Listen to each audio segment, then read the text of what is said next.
नमस्कार। जगतगुरु भगवान श्री कृष्ण जी के चरणों में कृतज्ञता पूर्वक वंदन करता हूँ। सनातन संस्था एवं हिंदू जनजागृति समिति की ओर से धर्म संवाद के इस विशेष कार्यक्रम में मैं कार्तिक सालुंके आप सभी का हार्दिक स्वागत करता हूँ।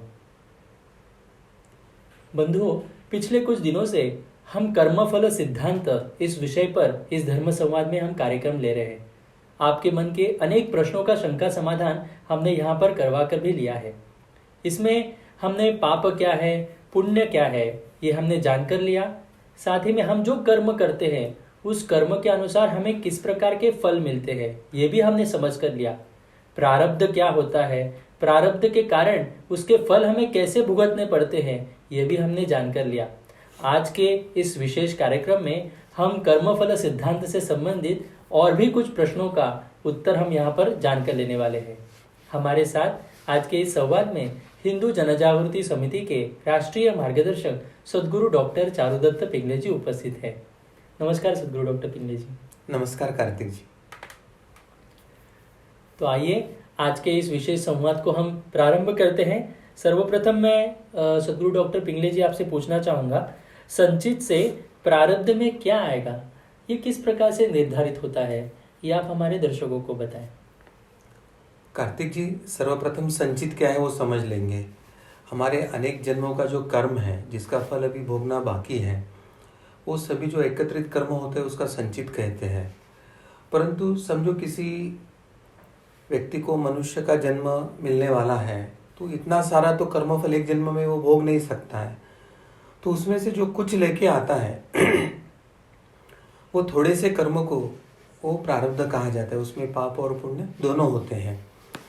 अब संचित में से कितने भाग का प्रारब्ध में रूपांतरण होगा यह कर्म देवता निश्चित करती है, क्योंकि हमारा सनातन धर्म एक ईश्वर को, एक भगवान को मानता है, मगर उस एक ईश्वर के कार्यानुरूप अनेक उसके रूप होते हैं और वो रूप को एक विशिष्ट कार्य दिया होता है।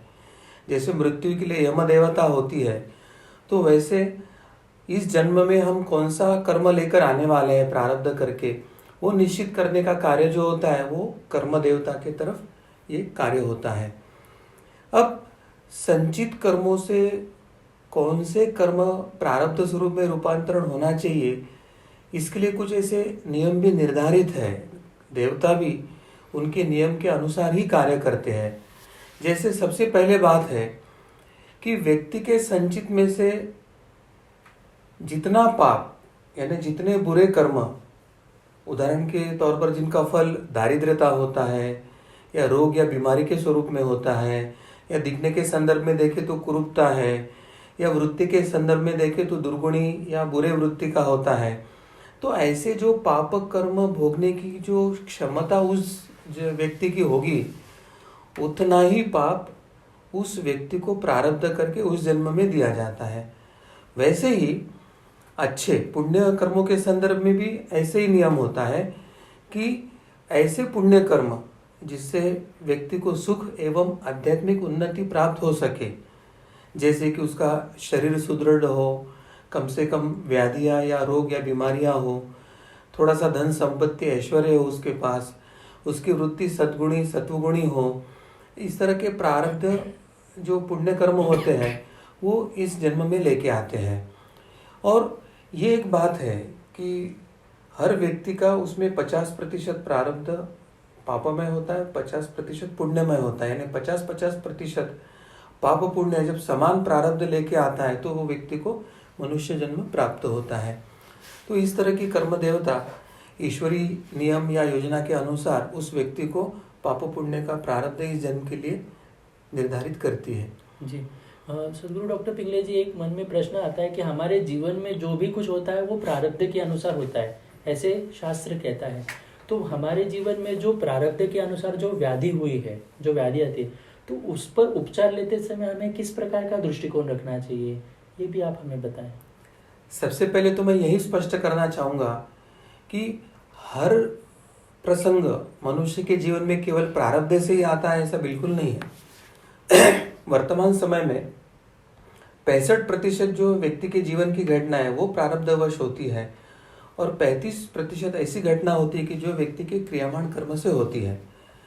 परंतु व्यक्ति के जीवन में आने वाली व्याधि उसका कारण प्रारब्ध है या उसका क्रियामान कर्म है, ये सर्वसामान्य व्यक्ति को जानना सहज संभव नहीं होता है और इसका अंदाजा लगाना उसको संभव नहीं होता है। इसलिए किसी को किसी भी कारण से व्याधि हो पर उस पर उसने औषधीय या आयुर्वेदीय उपचार जरूर लेना चाहिए। अब ऐसे समझ लीजिए कि किसी व्यक्ति के जीवन में आने वाला जो रोग है या व्याधि है, हो सकता है कि वो प्रारब्ध के अनुसार ही हो, तो फिर भी औषधियाँ या उपचार क्यों लेना चाहिए? क्योंकि प्रारब्ध के भोग तो हमें लिखे ही होते हैं और वो हमें भोगना ही पड़ता है। परंतु जब हम औषधियाँ लेते हैं तो उसकी सहायता से हमें जो वेदनाएं या जो भोग होते हैं उसमें कुछ मात्रा में हमें छुटकारा प्राप्त हो सकता है। हमने व्याधि पर उपचार करवाया तब भी सामान्यतः कुल जो हमारे भोग है वो पूर्णतः भोगना ही पड़ता है। व्याधि के कारण वैसे कम हुए ऐसे नहीं होते हैं, परंतु औषधियों का क्या परिणाम होता है वो हम समझ लेंगे। समझो हम शीघ्र स्वस्थ होने के लिए उपचार या औषधियाँ लेते हैं, तो वो करते समय व्यक्ति को क्या होता है, चिकित्सा के लिए उसको परीक्षण शुल्क भरना पड़ता है। ये एक प्रकार से उसके लिए दुख वाली या वेदनादायी बात होती है। व्यक्ति को उपचार के लिए सूचिका भरण यानी जैसे इंजेक्शन वगैरह लेना पड़ता है, तो इंजेक्शन लेते समय भी व्यक्ति को दुख होता है, परंतु ये मैं ठीक होने के लिए ले रहा हूँ, ऐसे भाव होने के कारण उस दुख की मात्रा कुछ परिणाम में कम हो जाती है। किसी के लिए शल्य कर्म या सूची वेदन यानी ऑपरेशन हो या एक्यूपंक्चर इस तरह की क्रिया करनी पड़ती है, वो भी अत्यंत वेदनादायक होती है। कड़वी औषधियाँ हो या औषधि के कुछ अन्य परिणाम जिसको हम साइड इफेक्ट्स कहते हैं, या औषधि लेते समय भोजन या अन्य संदर्भ में हमें पथ्य अपथ्य भी बताए जाते हैं, तो इनके भी कारण व्यक्ति के जीवन में दुख आता है। मगर मैं रोग या व्याधि से ठीक होने के लिए ये सब कर रहा हूँ करके इस दुख के तरफ देखने की उसकी दृष्टि अलग रहती है, तो भोग तो उसको पूर्ण ही भोगना पड़ता है मगर उसका परिणाम कम होता है, क्योंकि ये उपचार के लिए जो कृति करता है उसके लिए उसका सकारात्मक भाव होता है। तो रोगों से होने वाले कष्ट पे विचार करने पर भी भोग एवं दुख की जो गणना है वो प्रारब्ध के अनुसार निश्चित है, वैसे ही होती है, परंतु फिर भी मनुष्य ने उपचार टालने की बिल्कुल आवश्यकता नहीं, उपचार जरूर लेना चाहिए। अब कोई ऐसे सोचते हैं कि पूर्वजन्म में हमने जो कुछ पाप किए हैं वो वर्तमान में हमको व्याधि के रूप में भोगने पड़ते हैं, तो ये तो सत्य ही है, मगर इसके लिए उपाय क्या है? तो इसके लिए जो शास्त्र ने उपाय बताए, जैसे आयुर्वेद भी कुछ मात्रा बताए थे, तो उसमें ऐसे रोगों के लिए औषधियों के साथ व्यक्ति ने कुछ दान करना चाहिए, कुछ देवताओं के मंत्रों का जाप करना चाहिए, हवन पूजन इत्यादि भी जो आवश्यक है वो आध्यात्मिक उपाय करना ही चाहिए। और यदि आध्यात्मिक कारणों से ही व्याधि हुई है तो उसके निवारण के लिए औषधों के साथ आध्यात्मिक उपाय करना आवश्यक होता है। तो प्रारब्ध में हमको शारीरिक कारणों से हुई या आध्यात्मिक कारणों से हुई ये हमको ज्ञात नहीं होता है, इसलिए आध्यात्मिक उपाय या जप दान इत्यादि का हमको साथ में करने की आवश्यकता होती है। देवता विशिष्ट देवता के नाम जप से आध्यात्मिक कारणों पर निश्चित हम विजय प्राप्त कर सकते हैं। जैसे आध्यात्मिक कारणों से अगर हमारी प्राण शक्ति कम होकर हमारी क्षमताएं कम होती है, तो हम श्री गणेश जी का जब जाप करते हैं और प्रार्थना करते हैं प्राण शक्ति के लिए, तो प्राण शक्ति बढ़ने के लिए हमें सहायता होती है। तो इस तरह से भी आध्यात्मिक व्याधियों पर हम मात कर सकते हैं। तो आयुर्वेद उपचार का मूल उद्देश्य क्या है? तो व्यक्तियों के जीवन में आने वाले रोग और व्याधियां, चाहे उसके पूर्व जन्म के कर्म से आए हो या इस जन्म के कर्म के कारण उत्पन्न हो रहे हो, उससे निवृत्त होना, उस पर मात करना, इस उद्देश्य से ही आयुर्वेद की रचना ईश्वर ने किया है। और आयुर्वेद में बहुत लोगों को लगता है कि केवल जड़ी बूटी या औषधों के संदर्भ में ही आयुर्वेद का उपयोग किया जाता है, परंतु वैसा बिल्कुल नहीं। आयुर्वेद के विविध अंग हैं, अनेक अंग हैं, और उसमें का जो एक मुख्य अंग है वो है मंत्र चिकित्सा। मंत्र चिकित्सा भी एक आयुर्वेद का एक महत्वपूर्ण अंग है।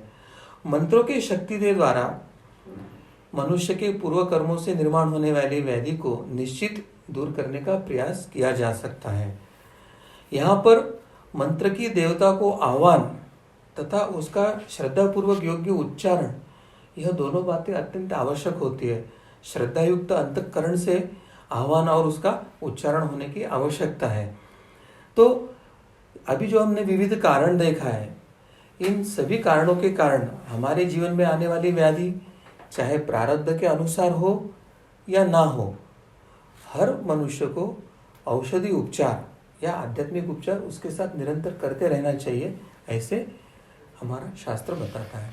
जी, आपने अभी व्याधि दूर करने के संदर्भ में आयुर्वेद के उपचार संबंधित उल्लेख किया बताते समय, तो मेरा प्रश्न ये है कि पूर्व जन्म के जो कर्मफल न्याय के अनुसार जो हमें व्याधि प्राप्त हुए है, तो उसमें उसके लिए आयुर्वेद में क्या उपाय बताया गया है, तो ये भी आप हमें बताएं। अब आयुर्वेद में शरीर और मन के आधार पर इन रोगों की चिकित्सा की जाती है। इसके साथ व्याधि का कारण आदि भौतिक है, आदि दैविक है या आदि आध्यात्मिक है, इसको भी समझकर चिकित्सा करने की प्रक्रिया आयुर्वेद ने हमें बताई है।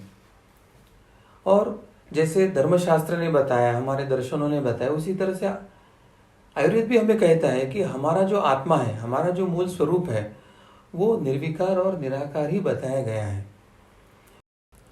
परंतु आत्मा के जो साधन होते हैं, जिसे हम मन इंद्रिया कहते हैं, या उसका जो किसी योनि में जन्म लेने के लिए जो आधार होता है, यानी हमारा जो शरीर होता है, उस पे उत्पन्न होने वाले जो विकार है, वो सब आत्मा के विकार है ऐसे हमें आभास मात्र होने लगता है। प्रत्यक्ष में आत्मा में कभी विकार नहीं होता है। आत्मा में ये इंद्रियों के कर्मों के जो फलों का है वो आवरण होता है, और उस आवरणों के कारण आत्मा बद्ध होता है। किंतु किसी पूर्वकृत जो अशुभ कर्मों के परिणाम स्वरूप जब बद्ध आत्मा विविध योनियों में जन्म ग्रहण करता है और भावबंधन रूपी रोग से वो बचने का प्रयास करता है, तो उसके लिए कुछ प्रयास करना आवश्यक होते हैं। और इसके लिए आयुर्वेद की या ये चिकित्सा पद्धति की योजना बनाई है। और आयुर्वेद में नैष्ठिक चिकित्सा की जो योजना बनाई है वो मैं संक्षेप में अभी बताना चाहूँगा। ये जो चिकित्सा पद्धति है, इसमें मन को शुद्ध करने के लिए सत्संग में जाना, ज्ञान प्राप्ति हेतु प्रयास करना, साधना और गुरु कृपा से वैराग्य धारण करना, धर्मशास्त्र का चिंतन करना, व्रत उपवास इत्यादि जो हमको कुछ उपाय बताए हैं वो आवश्यकता अनुसार करना, ये बातें करना आवश्यक होती है।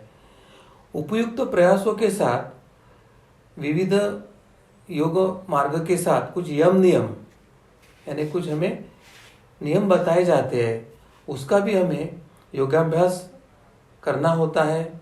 और उसके द्वारा जो हमें स्मृति है हमारी, यानी हमारे जो तत्वज्ञान है, हमारे जो स्वस्वरूप का जो ज्ञान है, उसका ज्ञान करने के कारण हमारे जीवन में कर्म संन्यास की अवस्था निर्माण होती है और वही हमें मोक्ष की प्राप्ति होती है। तो ऐसी जो प्रक्रिया है मन की शुद्धि की और कर्म संन्यास प्राप्त कर जो मोक्ष प्राप्ति की जो प्रक्रिया है, उसे ही नैष्ठिक की चिकित्सा कहते हैं। क्योंकि मूलतः ये संसार जो है वो द्वंद्वमय है। यहाँ सुख है तो दुख भी है, यहाँ अच्छे है तो बुरे भी है, यहाँ धर्म है तो अधर्म भी है। परंतु जिसे हम अत्यंतिक सुख कहते हैं, यानी जिसे हम आनंद कहते हैं, वो आनंद हम द्वंद्व मुक्त होने के कारण ही, हम द्वंद्व के ऊपर जब चले जाते हैं तभी प्राप्त होते हैं। और इसलिए द्वंद्वातीत होना, यानी द्वंद्व मुक्त होना, यही आनंद प्राप्ति की अवस्था है और उसी को मोक्ष कहते हैं। यह हमें समझने की आवश्यकता है। परंतु बहुत बार ऐसे प्रश्न उपस्थित होते हैं कि क्या आयुर्वेद चिकित्सा के भी विविध प्रकार होते हैं, और अगर आयुर्वेद चिकित्सा के विविध प्रकार है तो किस आधार पर यह विभाजन किया है, तो यह भी हमें समझ के लेना होगा। तो आयुर्वेद के अनुसार चिकित्सा के जो अन्य प्रकारों के साथ जो 3 प्रकार बताए हैं वो मैं भी आपको बताने चाहूँगा। उसमें जो पहला प्रकार है वो है दैव व्यपाश्रय।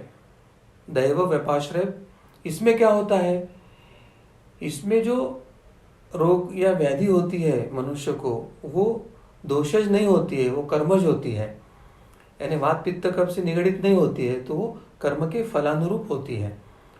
अब जो दूसरा प्रकार है सत्वा वजय, ये प्रकार को हम अंग्रेजी में साइकोलॉजिकल ऐसे भी कह सकते हैं, यानी मनुष्य को जो मानसिक रोग निर्माण होते हैं उसके नियंत्रित करने हेतु जो चिकित्सा बताई है उसे सत्वा वजय चिकित्सा ऐसे कहा जाता है।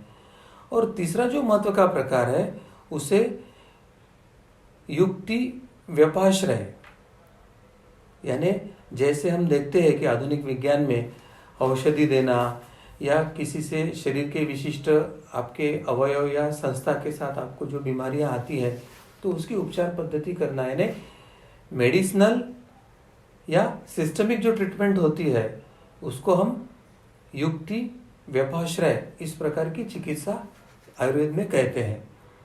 अब सर्वप्रथम हम दैव व्यपाश्रय इस चिकित्सा के बारे में जान लेंगे। हमने पहले ही बताया कि ये जो मनुष्य को होने वाले रोग हैं वो दोषज ना होकर कर्मज होते हैं, यानी कर्म के फल से जो निर्माण हुई व्याधियां हैं उसके अनुरूप होते हैं। अब जो पूर्व जन्मकृत जो पाप है, जैसे उदाहरण के तौर पर हमने पूर्व जन्म में किसी सिद्ध पुरुष या ऋषि या देवता या इनके समकक्ष जो आध्यात्मिक अधिकारी जो उन्नत थे उनका अपमान हमारे हाथों होता है, ज्ञात अज्ञात कारणों से भी होता है, और उनके शाप हमें लगते हैं, उनके कारण हमारे जीवन में कुछ व्याधियां निर्माण होती है। अब उनकी शांति के लिए हमें जो चिकित्सा बताई जाती है उसमें मंत्र होते हैं, व्रत होते हैं, उपवास होते हैं, या कुछ मंगलवाचक वेद मंत्रों का पठन करना पड़ता है। अब ये करते समय हमको हमारे इष्ट देवता है, कुल देवता हो या हमारे संत या गुरुजन हो या हमारे कुल पुरोहित या ब्राह्मण हो, इनको झुककर प्रणाम करना या तीर्थ यात्रा पर जाकर हमारे पापों का प्रायश्चित्त लेना इत्यादि अनेक उपाय इस प्रकार की चिकित्सा में बताए जाते हैं। अब दूसरा जो है सत्व वजय, यानी मनुष्य को जो मानसिक रोग निर्माण होते हैं उसके ऊपर जो उपचार करने की पद्धति है आयुर्वेद की वो है सत्वा वजय। अब इसमें क्या किया जाता है कि विविध माध्यम से व्यक्ति को ज्ञान, विज्ञान इत्यादि संदर्भ में उसको अध्ययन करने के लिए प्रवृत्त किया जाता है। उसमें धैर्य, संयम इत्यादि गुण बढ़ाने के लिए उसको सहायता की जाती है। उसमें स्मृति है, समाधि है, तो ऐसे विविध प्रकारों से उसको मन एकाग्र करने की प्रक्रिया सिखाई जाती है। अब ये मन एकाग्र करने की प्रक्रिया से साध्य क्या होता है, तो व्यक्ति का मनोबल बढ़ता है और आत्मबल बढ़ता है। इसी के साथ व्यक्ति के स्वास्थ्य के लिए जो हानिकारक होता है, ये आहार विहार ना करना चाहिए और वो उस पर मनोजय करना चाहिए, उसने मन पर संयम रखना चाहिए। तो ये मन से रोकने की जो प्रक्रिया है उसे सत्वा वजय चिकित्सा कहा जाता है। भगवान श्री कृष्ण ने गीता में स्पष्ट हमें बताया है कि मन एव मनुष्याणाम कारणम बंध मोक्षयोः। मनुष्य के जन्म की सभी समस्याओं का जड़ उसका मन ही है, यह स्पष्ट हो जाता है। परंतु केवल मानसिक ही नहीं, परंतु अनेक शारीरिक रोगों के लिए भी अगर मनुष्य यही चिकित्सा लेने के लिए अगर प्रेरित होता है तो आशातीत यानी इतने बड़े सफलता प्राप्त होने की इसमें संभावना है। क्योंकि इसमें मन में जो अहित कर सकते हैं ऐसे विषयों को रोकना तथा उसका हर्षण या आश्वासन इत्यादि उपाय इस प्रकार की चिकित्सा में बताए हैं। अनेकानेक व्यक्तियों ने अपने आत्मबल के बूते पर ही जीवन की गंभीर गंभीर रोगों की को परास्त करके अपना स्वास्थ्य जीवन जिया है। अतएव एक सफल चिकित्सक रोगी के एक सफल जो चिकित्सक होता है वो रोगी के आत्मबल को ही विकसित करने का प्रयास करता है। और इसके साथ इसमें किसी व्यक्ति के ग्रह के द्वारा अगर कोई दोष निर्माण होते हैं तो उसके शमनार्थ या उसके उपचारार्थ भी कुछ उपाय बताते हैं। तथा पूर्वजन्म के कुछ अशुभ कर्म है, पाप स्वरूप कर्म है, जिसके प्रायश्चित स्वरूप कोई देवता की आराधना करनी है, जप करना है, कुछ हवन या पूजा पाठ करना है, कुछ व्रत तथा मंत्र इत्यादि बोलना है, या कुछ मणि या रत्न धारण करना है, या उसके लिए कोई विशिष्ट औषधि लेना है, इत्यादि सभी जो बातें बताई जाती है वो इस प्रकार के उपायों में आती है। अब हम जो देखेंगे वो तीसरा प्रकार है। वो जो प्रकार है वो युक्ति व्यपाश्रय चिकित्सा। इसमें मेडिसिनल अर्थात सिस्टमिक ट्रीटमेंट इस तरह का समकक्ष वो होता है। रोग और रोगी, उसका जो बल है, उसका स्वरूप है, उसकी अवस्था है, उसका स्वास्थ्य है, उसकी जो सत्व प्रकृति है, इसके अनुसार उस रोगी के लिए उपयुक्त औषधि कौन सी है, उसकी उचित मात्रा कौन सी है, और वो अनुकूल औषधि बनाने की जो रीत है, इत्यादि सभी का विचार जो है इस प्रकार की चिकित्सा पद्धति में किया गया है। तो ये जो आयुर्वेदिक उपचार पद्धति है उसके ऐसे कुछ प्रकार अभी मैंने जो बताया है, उससे रोगियों की जो व्याधियाँ है वो पूर्णतः दूर करने के लिए हम प्रयास कर सकते हैं। जी, सद्गुरु डॉक्टर पिंगले जी, आपने अभी आयुर्वेद के उपचारों के बारे में हमें बताया, तो जिज्ञासावश एक प्रश्न मन में आता है, वो हम आपसे पूछते हैं कि कुछ समय पूर्व जो बनारस हिंदू विश्वविद्यालय है, तो उसके जो आयुर्वेद शंका है, तो उसमें एक भूत विद्या नामक एक पाठ्यक्रम शुरू किया गया था। तो ये क्या था, और उसके शुरू करने के बाद बहुत विवाद भी हुआ था उसके बारे में। तो ये चिकित्सा के संदर्भ में, भूत विद्या के संदर्भ में आप हमें थोड़ी सी जानकारी दीजिए। उसकी कुछ पार्श्वभूमि पहले मैं बताना चाहूँगा कार्तिक जी। यानी कुछ समय पूर्व ये जो BBC जो इंग्लैंड की ये न्यूज़ एजेंसी है, उन्होंने अपने वेबसाइट पर एक खबर चलाई थी और उसमें उन्होंने लिखा था कि ये जो BHU है, बनारस हिंदू विश्वविद्यालय है, उनका जो आयुर्वेदिक विभाग है वो एक भूत विद्या का कोर्स अपने विश्वविद्यालय में शुरू करने जा रहा है। और उसमें उनको ये अभिप्रेत था कि भूत विद्या यानी प्रेतों से संबंधित जो विद्या है उसके संबंधित कोई कोर्स शुरू होने जा रहा है। अब मूलतः ये जो BBC है ये इंग्लैंड की वृत्त संस्था है। ये जो ईसाई धर्मीय बहुल जो इंग्लैंड वासी है, उन्होंने भारत पे राज करते समय उनके मन में सनातन धर्म के प्रति द्वेष भी था, सनातन धर्म के प्रति गहन अज्ञान भी था। सनातन धर्म की सर्वश्रेष्ठता उनको सहज पचन हुआ ऐसी स्थिति नहीं हुई, उसके लिए उनके मन में पूर्वग्रहता भी थी। और एक तरह से ये जो सनातन की चिकित्सा पद्धति है आयुर्वेद, उसको बदनाम करने का एक षड्यंत्र था, ऐसा स्पष्ट आरोप हमें लगता है। और उस आरोप का जो षड्यंत्र उन्होंने किया था उसका पर्दाफाश ही इस प्रश्न से भी होगा, ऐसे मुझे लगता है। अब ये जो भूत विद्या है ये क्या है क्या नहीं वो जाने बिना, इसकी कोई जानकारी लिए बिना, भारत में के जो ईसाई है या ईसाई समर्थक जो स्वयं को वामपंथी या सुधार मतवादी कहते हैं, उनके विचारकों ने भारत में एक विवाद नया शुरू कर दिया और उन्होंने प्रश्न उपस्थित किया कि आज के इस आधुनिक युग में BHU जैसे प्रतिष्ठित संस्थान भी क्या आप अंधविश्वास को पढ़ाएंगे? और सभी वामपंथी जो है पूरे भारत के इस विश्वविद्यालय को इस तरह से पेश करने में जुटे थे कि जैसे ये बनारस हिंदू विश्वविद्यालय कोई भूत प्रेत की ही पढ़ाई शुरू करने जा रहा है। इस तरह का वातावरण भी उन्होंने निर्माण किया था। इतना ही नहीं, तो ये न्यूज़ वेबसाइट ने इस शिक्षा अभ्यासक्रम की जो तुलना है वो हैरी पॉटर जो पाश्चात्य जगत में बड़ा एक रहस्यमय जो चल रहा है उसके हॉगवार्ट्स से भी कर दिया उन्होंने। मगर ये अभ्यासक्रम को विरोध करने वाले तथाकथित ईसाई या तथाकथित ईसाई समर्थक जो वामपंथी लोग थे, ये लोग विदेश में जो चल रहा है एक्सोर्सिज्म, यानी अर्थात हमारे पारंपरिक भाषा में जिसको हम झाड़ फूक कहते हैं, इसका जो अभ्यासक्रम पश्चिमी देशों में चल रहा है उसके बारे में एक शब्द भी बोलने के लिए तैयार नहीं है। ये इनकी दोगली नीति है। अब तो स्वयं पोप के वेटिकन सिटी में ही ये एक्सोर्सिज्म का एक अभ्यासक्रम नए वहाँ से शुरू किया गया है। इसके ऊपर भी वो बोलने के लिए कुछ तैयार नहीं। मगर ये छोटा सा भूत विद्या का विषय आया तो उसका अर्थ न समझकर इसके टिप्पा टिप्पणी करके एक ऐसा वातावरण आयुर्वेद के विरोध में उन्होंने बताया है, तो एक षड्यंत्र ही था, वो समझने की आवश्यकता है। अब इंटरनेशनल जो journal of Ayurveda and pharma research है उसके अनुसार ये भूत विद्या क्या है उसका हम तत्व जो है सत्य है वो समझ लेंगे।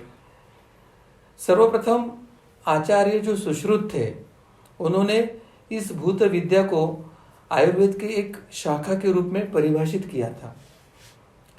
और भूत विद्या का अगर हम अपने व्यवहारिक अंग्रेजी भाषा में अगर उसका अर्थ देखते हुए उसको कहा जाता है साइंस ऑफ पैरानॉर्मल। यहाँ भूत का मतलब प्रेत से नहीं बल्कि साइकोसोमैटिक यानी मनोदैहिक विकारों से है। हमारी संस्कृत या देवनागरी या भारतीय भाषा है उसकी भाषा के शब्दों के अनेक अर्थ होते हैं और भाषा का कौन सा अर्थ लेना है या कौन सा भावार्थ लेना है उसके लिए ज्ञान और साधना या गुरु की आवश्यकता होती है। ये हमें समझ के लेने की आवश्यकता है। और यहाँ पे भूत का मतलब साइकोसोमैटिक यानी मनोदैहिक विकारों को लेना अपेक्षित था। तो ये बीबीसी वालों ने और उनके समर्थक ईसाई और जो ईसाई वामपंथी समर्थक थे उन्होंने उसको प्रेत से संबंधित विद्या करके अपप्रचारित करना शुरू कर दिया था। अब ये कौन सीख सकता था? तो ये कोर्स सीखने के लिए एलिजिबिलिटी जो थी उसमें बैचलर ऑफ आयुर्वेदिक मेडिसिन यानी बीएमएस या bachelor of medicine and bachelor of surgery जिसको हम एमबीबीएस कहते हैं, इन पढ़ाई किए हुए छात्रों को आगे की शिक्षा के हेतु इस कोर्स में दाखला देने का प्रावधान था। अब जबकि आधुनिक आरोग्य विज्ञान सीखने वालों को भी अगर ये एलिजिबिलिटी थी तो इसकी हैरी पॉटर इत्यादि से तुलना करने की क्या आवश्यकता थी? जैसे आधुनिक विज्ञान में अलग अलग प्रकार के डॉक्टर होते हैं, आँख का अलग है, नाक का अलग है, नाक कान का अलग है, तो उसी तरह से आयुर्वेद में भी 8 भागों में शिक्षा को बटा हुआ है जिसे अष्टांग आयुर्वेद ऐसा कहा जाता है। वो आयुर्वेद के 8 अंग कौन से हैं? तो पहला है शल्य, दूसरा है शालाक्य, तीसरा है काय चिकित्सा, चौथा है कौमार भृत्य, पांचवा है अगध तंत्र, छठा है रसायन तंत्र, सातवां है वाजीकरण और आठवां है भूत विद्या। यानी इसका अंतिम जो अंग है, अंतिम शाखा है वो भूत विद्या है। अब यह विद्या उन मामलों को निपटती है जो सामान्य स्थिति में दिखाई नहीं देती है और त्रिदोष जैसे वात पित्त कफ इन दोषों के पकड़ में नहीं आती है। जैसे मैंने पहले बताया कि संस्कृत या भारतीय परंपराओं की भाषा में एक शब्द के अनेक अर्थ होते हैं, तो भूत के भी कई अर्थ होते हैं। और अगर ये पढ़ाई प्रेतों के बारे में होती तो उसको यहाँ पर स्पष्टता प्रेत विद्या ही कहा जाता था, परंतु ये प्रेत विद्या नहीं तो ये भूत विद्या थी। और यहाँ पर मैं ये स्पष्ट करना चाहता हूँ कि ये टीका टिप्पणी करने वाले जो बीबीसी वृत्त संस्था के लोग थे या उनके जो समर्थक थे भारत के ईसाई या ईसाई समर्थक जो वामपंथी थे, उनको मूलतः संस्कृत और भारतीय भाषाओं का ज्ञान ही नहीं है। किसी शब्द के कितने अर्थ होते हैं, कितने भावार्थ होते हैं और कौन सी जगह कौन सा अर्थ लगाना है, इसके बारे में उनका अध्ययन नहीं है। और ये अध्ययन न होने के कारण उन्होंने ये भूत विद्या के शब्द का अपलाप लेके हमारे आयुर्वेद और भारतीय परंपरा को बदनाम करने का षड्यंत्र शुरू कर दिया था। अब आयुर्वेद संकाय के जो डीन है बीएचयू के डॉक्टर यामिनी भूषण त्रिपाठी कहते हैं कि भूत विद्या में मुख्य रूप से साइकोसोमैटिक डिसऑर्डर के बारे में पढ़ाया जाने वाला है, जो किसी अज्ञात कारणों से होने वाली बीमारियां हैं और जिसमें मन या मानसिक स्थितियां में परिवर्तन होता है, ऐसे रोगों से संबंधित यह अध्ययन होने वाला है। क्योंकि बहुत से लोग यही जानते हैं कि आयुर्वेद यानी केवल कोई जड़ी बूटियों का ही वो शास्त्र है, लेकिन आयुर्वेद में सामान्यतः लक्षण न दिखाने वाले बीमारियों का भी इलाज होता है। यानी बाह्यता लक्षणों द्वारा जिसका निदान संभव नहीं है, या अज्ञात रोग है, या अज्ञात कारणों से होने वाले जो मानसिक शारीरिक परिणाम है, वो सभी की चिकित्सा आयुर्वेद द्वारा हो सकती है। और इस प्रकार से भूत विद्या ये आयुर्वेद अध्ययन का एक हिस्सा है। पहले आचार्य सुश्रुत ने 8 अलग अलग प्रकार की मानसिक विकृतियां बताई थी। बाद में जब चरक जी आए तो आचार्य चरक ने फिर अगले 8 प्रकार बताए। फिर आगे चलकर और भी अनेक प्रकार इसमें जुड़ते चले गए, और आज वर्तमान में हमें कुल 28 प्रकार अभी पता है। और भूत विद्या के अनुसार ये 28 प्रकार की जो हमें व्याधियां है, उसके भी उपचार या उपाय के जो तरीके वो भी अलग अलग है। कई पूजा पाठ की आवश्यकता है, कई औषधियों की या बाहरी उपचार की आवश्यकता है, कई औषधियाँ खाने को दी जाती है, तो कई औषधियाँ जलाकर उसको इनहालेशन यानी उसका जो धुआं आता है उसको नाक द्वारा अंदर सांस के साथ खींचा जाता है।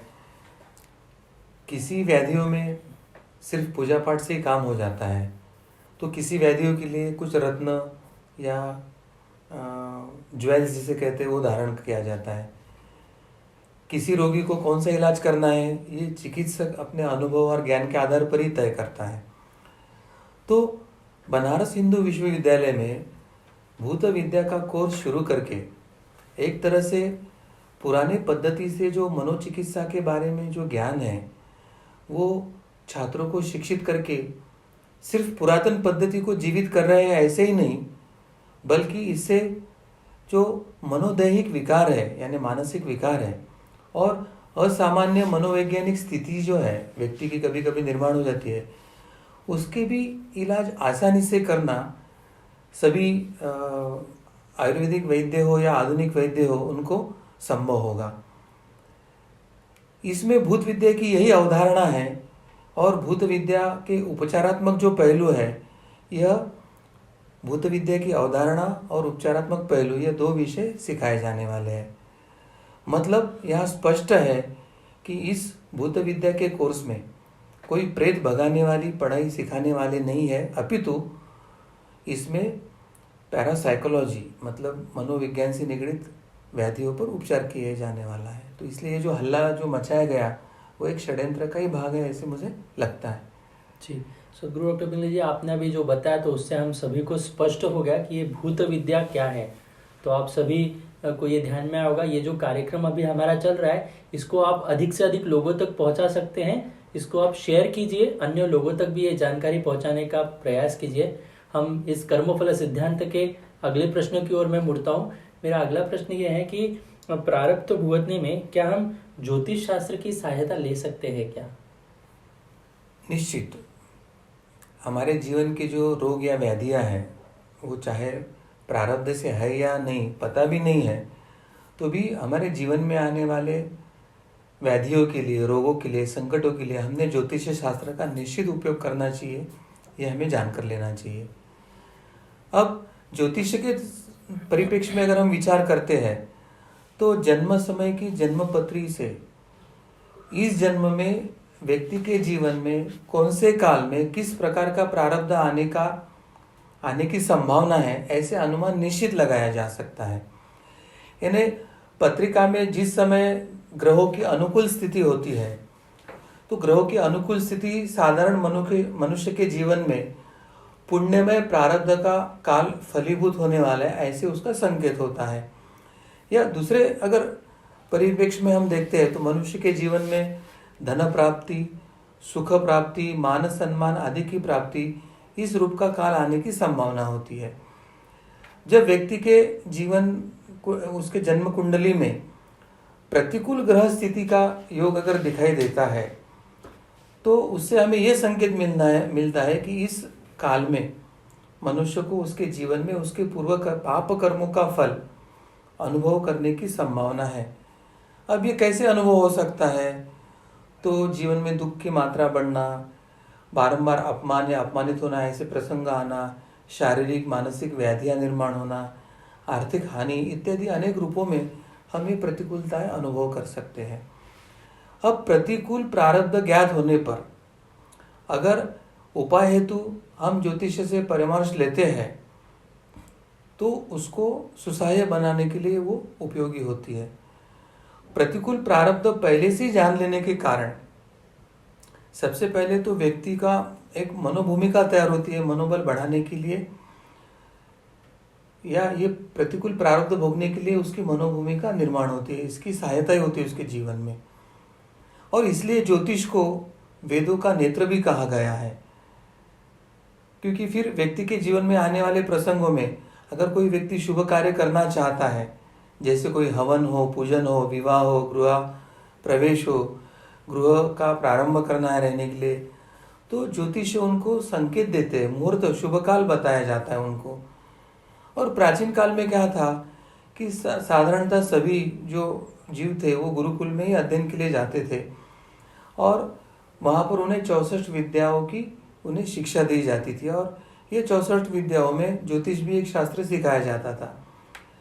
तो पूर्व काल में व्यक्ति को अपने जीवन में आने वाली कठिनाइयाँ या परेशानियाँ उसको प्रारब्ध स्वरूप आने वाली है यह पहले ही पता चल जाता था, क्योंकि प्रारब्ध के अनुकूल हो तो जन्म की जो पत्रिका में ग्रह की स्थिति होती है वो भी व्यक्ति को अनुकूल है यह पहले ही ज्ञात हो जाता था। और प्रारब्ध अगर प्रतिकूल हो तो उसके जीवन में सब प्रतिकूल होने वाला है यह भी व्यक्ति पहले ही जन्म कुंडली द्वारा ज्ञात कर सकता था। परंतु इसका अर्थ यह बिल्कुल नहीं है कि अगर कुछ अच्छा होने वाला है या बुरे होने वाला है तो मनुष्य ने सब कुछ प्रारब्ध भी छोड़कर प्रयासों को बिल्कुल छोड़ना चाहिए, ऐसे बिल्कुल नहीं करना चाहिए। तो मनुष्य को अपने सब कर्तव्य कर्म जो कर्म करना है वो शास्त्र और धर्म के अनुसार करना चाहिए और प्रारब्ध के अनुसार जो स्थिति मिली उसमें संतुष्ट रहने के लिए अपनी मनोभूमिका निर्माण करना चाहिए, अपनी वृत्ति निर्माण करना चाहिए, ताकि उसके जीवन में आने वाले दुख का उसके ऊपर अधिक परिणाम ना हो। इसलिए ज्योतिष्य का उपयोग अपने प्रारब्ध द्वारा जो हमारे जीवन में आने वाली परेशानियां या संकट है उसकी चिंताओं को कम करने के हेतु अवश्य हम कर सकते हैं। अब ज्योतिषीय विद्या द्वारा जब किसी की जन्म पत्रिका देखी जाती है तो उस पत्रिका में जो दोष इत्यादि वो बताए जाते हैं तो उसके लिए कुछ शांति इत्यादि उपाय भी बताए जाते हैं। अब ये दोष और उसके लिए जो शांति के जो उपाय बताए जाते हैं वो कुछ हद तक तो प्रारब्ध से निर्मित जो दुख है, कष्ट है, वो कम करने के लिए सहायता होती है, परंतु व्यक्ति को तो प्रारब्ध के भोग भोगना अनिवार्य ही होता है। जिस प्रकार औषधि लेने से कुपथ्यजन्य जो रोग है वो मिट जाते हैं, परंतु प्रारब्ध रोग मिटते नहीं, क्योंकि वो प्रारब्ध भोग भोग कर ही मिट सकते हैं। अब यहाँ पर एक विचार करने बात क्या है कि सामान्य मनुष्य को इस बात का ज्ञान होना बड़ा कठिन होता है कि उसके जीवन में आने वाला जो रोग है वो कुपथ्यजन्य है, यानी कुपथ्य करने के कारण आया है या प्रारब्ध से आया है, ये उसको पता नहीं रहता है। और इसलिए मनुष्य का एक ही कर्तव्य रहता है कि रोग आने पर वह उसकी चिकित्सा करे, उसको मिटाने के लिए वो उपाय ले, और जन्म पत्रिका में अगर कोई दोष बताया है तो वो दोष दूर करने के लिए उसने शांति या जो उपाय बताया वो पूर्ण करना ये मनुष्य का कर्तव्य ही है। अब ज्योतिषीय विद्या जो है उसमें एक क्षमता होती है, मनुष्य ने अपने भूतकाल में किस प्रकार के कर्म किए हैं और उसके जीवन में किस प्रकार के भोग आने वाले हैं, या सुखमय या दुखमय, ये अवलोकन ज्योतिषीय विद्या कर सकती है। इतना ही नहीं तो ज्योतिषीय विद्या व्यक्ति के जीवन में भविष्य में होने वाले घटनाओं का भी अवलोकन कर सकती है। आपके कौन से कर्म, यानी पाप कर्म कौन से काल में फलीभूत होने वाले हैं या पुण्य कर्म कौन से जीवन काल में फलीभूत होने वाले हैं, उसकी पूर्व सूचना ज्योतिष शास्त्र मनुष्य को दे सकता है। और ये ज्ञान द्वारा मनुष्य सतर्क होकर जो बताए गए उपाय करके अपने प्रारब्ध को कुछ अंश मात्र में वो अनुकूल कर सकता है। यदि भविष्य में आने वाली विपदाएं, हानि इसके बारे में अगर हमें पूर्व सूचना हो, पूर्व संकेत हो, तो मनुष्य को बड़ी सावधानी से अपने जीवन के जो कार्य है वो करने की आवश्यकता होती है। जिस प्रकार अगर बारिश होने का अंदेशा होता है तो हम सावधानी के लिए छाता लेकर ही बाहर निकलते हैं, उसी प्रकार अगर हमारे जन्म कुंडली में अगर आने वाला समय अगर हमें प्रतिकूल बताया गया है तो उस समय हमें निर्णय लेते समय या कोई कार्य करते समय हमें सावधानी बरतना होगा, उसके जो आध्यात्मिक उपाय बताए वो करना होगा, ताकि वो प्रतिकूल भी काल जो है हमें लाभदायक सिद्ध हो। अभी एक प्रश्न बार बार पूछा जाता है कि क्या ज्योतिष्य के अनुसार उपाय करने से प्रारब्ध का वेग कम किया जा सकता है? उसका एक ही उत्तर है कि हाँ, निश्चित प्रारब्ध का वेग हम निश्चित कम कर सकते हैं। उदाहरण के तौर पर अगर हम देखते हैं कि किसी के प्रारब्ध में या भाग्य में एक्सीडेंट होना तय है और उसको गंभीर चोट आने की संभावना है। अब इसका अगर हमें पूर्व संकेत है और हम सावधानी बरतते हैं तो योग्य समय सावधानी बरतने के कारण प्रारब्ध के अनुसार एक्सीडेंट तो होगा, मगर सावधानी के कारण हमें चोटें कम आएगी। ग्रहों का जो हमारे जीवन में नकारात्मक प्रभाव है वो अगर हमें ज्ञात होता है तो उसके बहुत से नकारात्मक प्रभाव जब कार्यान्वित होते हैं तो व्यक्ति के जीवन में यानी उसके स्वभाव में एक चिड़चिड़ापन या ईर्ष्यालु इत्यादि गलत वृत्तियां जागृत हो जाती है। और ज्योतिष शास्त्र से अगर हमें इन प्रारब्धों का, ये गलत समय का अगर संकेत हमें मिलता है और उपाय भी मिलते हैं तो इन दोषों पर मात करके इस परिस्थिति में हम सकारात्मकता निर्माण कर सकते हैं। और ऐसे जब घटना घटती है और हमें पूर्व सूचना ही होती है तो हमारी सोच उस काल में भी सकारात्मक रखकर हमारे जीवन में आने वाले जो कष्ट है या दुख है उसको हम कम कर सकते हैं। और इसलिए ज्योतिष के जो जो उपाय हमें मिलते हैं वो करना चाहिए, क्योंकि वो करने से हमारे जीवन में आने वाले अयोग्य या पापमय प्रारब्ध जो है उसको सहने की शक्ति मनुष्य को मिलती है। जी, सदगुरु डॉक्टर पिंगले जी, आपने जो महत्वपूर्ण विषय हमें बताया तो ये ध्यान में आता है कि प्रारब्ध सहते समय ज्योतिष शास्त्र की भी हमें सहायता मिल सकती है और अवश्य हम उसकी सहायता लेकर हमारे प्रारब्ध भोग हम भुगत सकते हैं।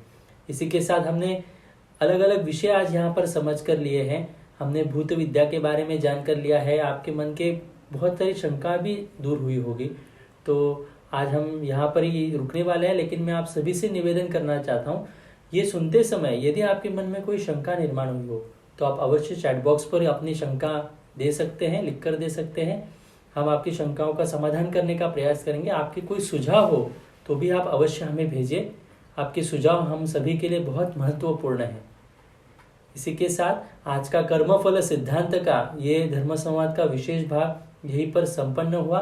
धर्म संस्थापक भगवान श्री कृष्ण जी के चरणों में शरण जाकर कृतज्ञता व्यक्त करते हैं और आज के इस धर्म संवाद में हम यहीं पर रुकते हैं। नमस्कार। कबीरा सुन मोर गुनिया, कहत कबीरा सुन मोर गुनिया, अपने पीछे डूब गई दुनिया, एक दिन मिट्टी में सोना सही, वो लिखने वाला झूठा नहीं।